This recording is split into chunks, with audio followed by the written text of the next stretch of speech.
Assalamualaikum warahmatullahi wabarakatuh.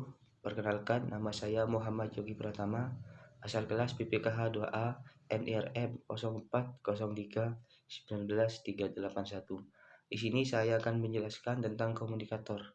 Mata kuliah Komunikasi Penyuluhan, dosen pengampu Bapak Andi Warnain, SST MIKOM.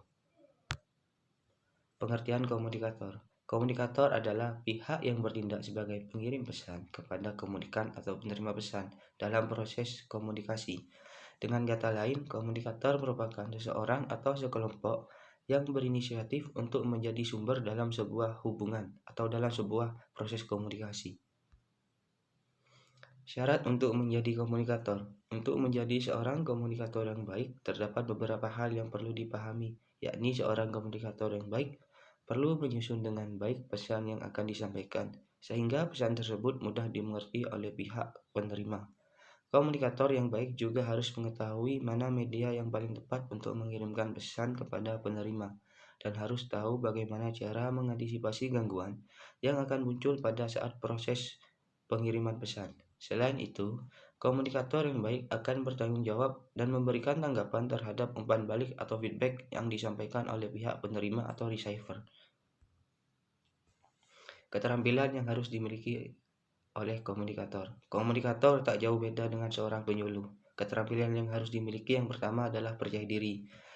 Percaya diri wajib hukumnya untuk seorang komunikator atau seorang penyuluh, karena orang-orang tersebut akan berhadapan dengan orang-orang banyak atau halayak umum, akan berbicara di depan orang banyak, dan akan bertatap muka dengan orang-orang yang asing. Yang kedua, menyusun pesan. Setiap proses komunikasi atau setiap proses penyuluhan mesti ada pesan yang ingin disampaikan ketika ia berbicara di depan. Yang ketiga adalah menetapkan metode.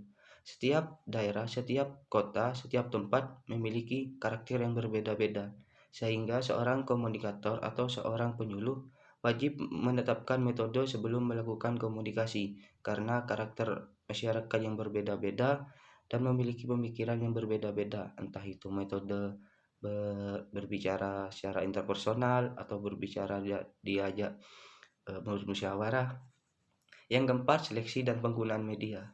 Seorang komunikator atau seorang penyuluh membutuhkan media, pasti, karena setiap yang dia omongkan tidak akan dipercaya jika tidak ada media atau jika tidak ada praktiknya.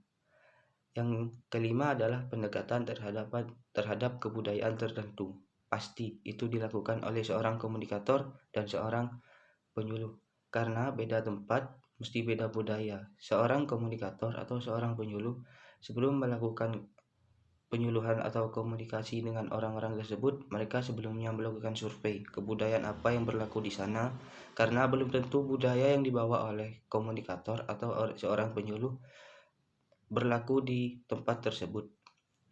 Yang keenam, kredibilitas yang tinggi.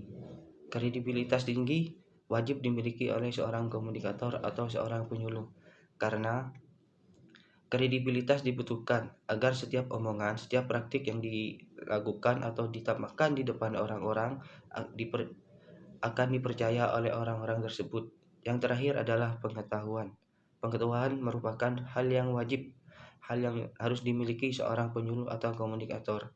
Karena ketika kita tidak memiliki pengetahuan, ketika hanya kita bisa berbicara, namun mereka memiliki feedback atau memiliki umpan balik, kita tidak bisa merespon, maka kedepannya seorang komunikator atau seorang penyuluh tidak akan dipercaya di tempat tersebut atau di tempat-tempat yang lainnya. Kesimpulan, seorang komunikator harus bisa menyampaikan pesan yang ingin disampaikan secara gamblang, jelas, dan nyata. Yang kedua, mampu menarik perhatian audien agar audien dapat memperhatikan materi yang disampaikan.